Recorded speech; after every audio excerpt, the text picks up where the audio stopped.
বরিশালের মেহেন্দিগঞ্জে ড্রেজার ব্যবসায়ীর কাছে চাঁদা দাবি ও ড্রেজার আটকে হুমকি ধামকি দেওয়ার অভিযোগে সংবাদ সম্মেলন করেন ভুক্তভোগী সজীব।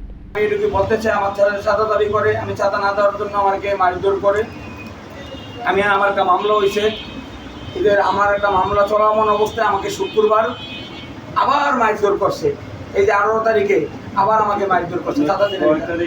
সংবাদ সম্মেলনে অভিযুক্তদের বিরুদ্ধে ভুক্তভোগী অভিযোগ করে বলেন, বিএনপির নাম ভাঙিয়ে মোহাম্মদ মাইদুল ইসলাম, মোহাম্মদ রিয়াদ, মোহাম্মদ বাবুল মাঝি, মোহাম্মদ মিরাজ জমাদার, মোহাম্মদ বাবুল, মোহাম্মদ জসিম মোল্লা ও মোহাম্মদ বালু মনির সহ অজ্ঞাত কয়েকজনের সংঘবদ্ধ দল আমার কাছে চাঁদা দাবি করে আসছে কিছুদিন যাবৎ।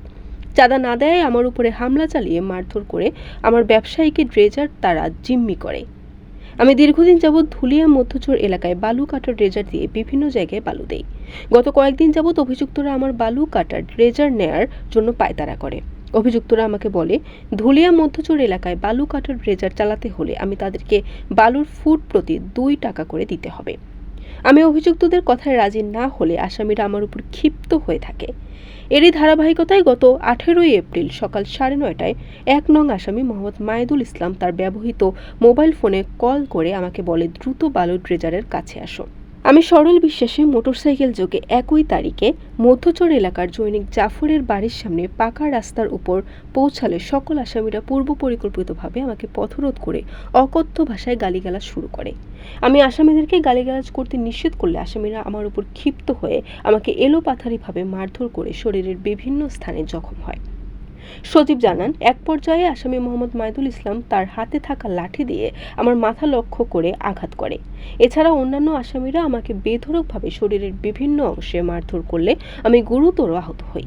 এ সময় তারা আমার সাথে থাকা মোবাইল ও মোটা অঙ্কের টাকা হাতিয়ে নেয়। এরপর আসামিরা হুমকি প্রদান করে ঘটনাস্থল ত্যাগ করে। পরবর্তীতে আমি মোটরসাইকেল যোগে মেহেন্দিগঞ্জ উপজেলা স্বাস্থ্য কমপ্লেক্সে গিয়ে ভর্তি হয়ে কর্তব্যরত ডাক্তার চিকিৎসা প্রদান করে। বর্তমানে আসামিরা একত্রিত হয়ে আমার বালু কাটার ড্রেজার চালিয়ে বিভিন্ন স্থানে বালু দিচ্ছে বলে জানতে পারি। 2 নং আসামি মোহাম্মদ রিয়াজ সর্দার আমাকে বলে, তুই এখান থেকে ড্রেজার নিতে হলে 2 লক্ষ টাকা দিতে হবে, তা না হলে ড্রেজার আর ফেরত পাবি না। ভুক্তভোগী সজীবের উপর 2 দফায় হামলা ও ড্রেজার জব্দ করায় বর্তমানে তার পরিবার নিয়ে নিরাপত্তায় ভুগছে। এই ঘটনায় অভিযুক্ত 7 জনের বিরুদ্ধে মেহেন্দিগঞ্জ থানায় একটি লিখিত অভিযোগ দায়ের করেন ভুক্তভোগী সজীব।